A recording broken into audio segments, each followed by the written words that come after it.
If you have heard a spiritual in your life, that spiritual owes a debt to the Fisk Jubilee singers.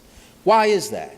Fisk Jubilee singers were at Fisk University, which still is a Fisk Jubilee singer troupe, right?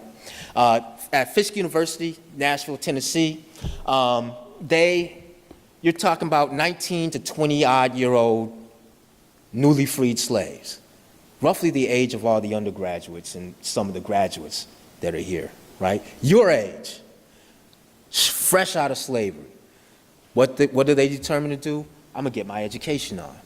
So they go to Fisk. Now after classes every day, after the work that they do every day, they go back to their cabins, their dorms, so to speak, and they sing the songs that got their mothers and grandfathers and fathers through slavery. And those are spirituals, or known as cabin songs. One of the instructors hears them one day, and it's like I said, most folks had not heard the sound of black music at that time. This guy was from not far from here. I think it was from around northern Maine or something. And he hears them, and he's like, he's a missionary. And he's just overtaken with the spirituality and the soul that he hears from them.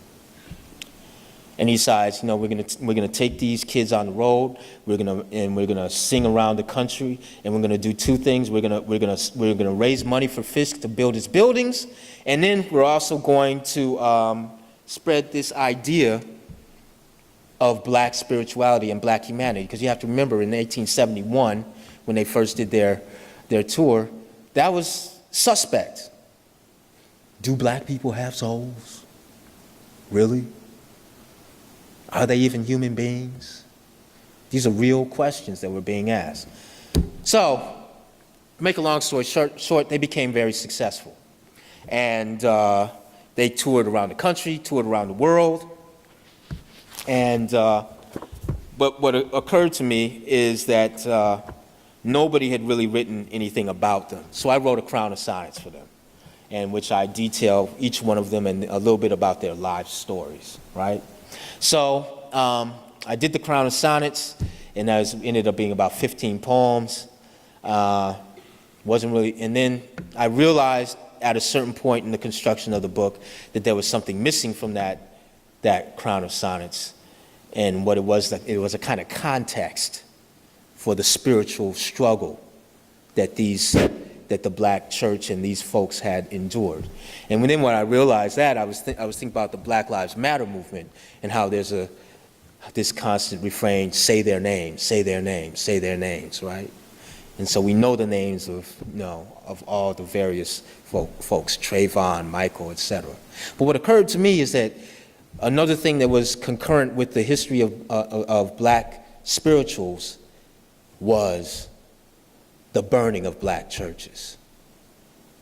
That has continued throughout the history of the black church.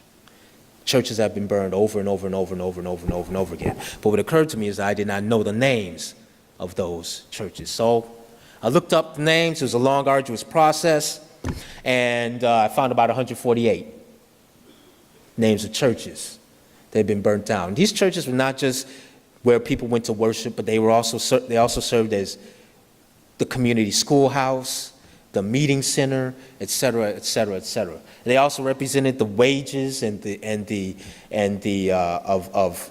washerwomen and sharecroppers and their brute manual labor being burnt down over and over and over and over and over and over and over again in American history, right?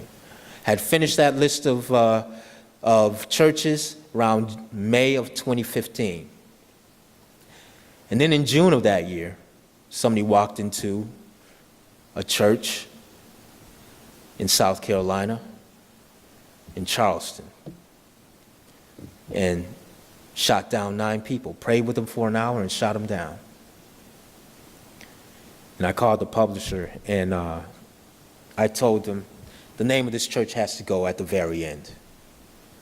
Then I researched that church, Mother Emanuel AME Church in Charleston, South Carolina.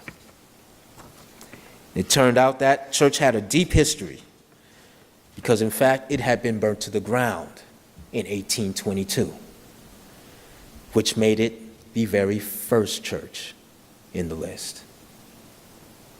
Just like the Crown of Sonnets. The very last line became the very first line. And so the churches are listed at the top and the bottom of each of the sonnets in a continual stream throughout the book. And this is the very first one. It's the Fisk Jubilee Proclamation. It's dedicated to Mother Emanuel AME Church in Charleston, South Carolina, 1822. Cross Ankle Church in Palmetto, Georgia, 1899. Greenleaf Presbyterian Church in Keeling, Tennessee, 1900. Red Top Church in Hopkinsville, Kentucky, 1915. First Baptist Church in Carteret, New Jersey, 1926.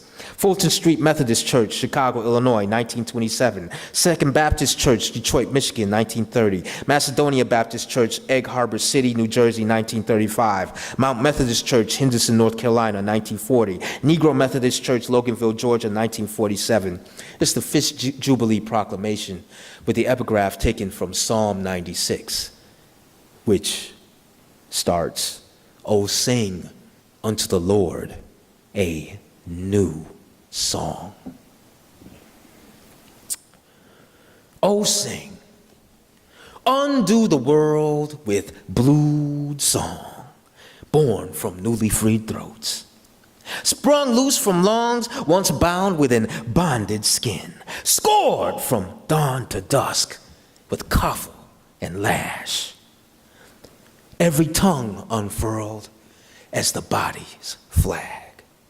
Every breath conjured despite loss we've had. Bear witness to the birthing of our hymn from storied depths of America's sin. Soul-worn psalms, blessed in our blood through dark lessons of the past, struggling to be heard. Behold, the bold sound we found in ourselves that was hidden, cast out of the garden of freedom. It's loud and unbeaten, then soft as a baby's face, each note bursting loose from human bondage." Thank you.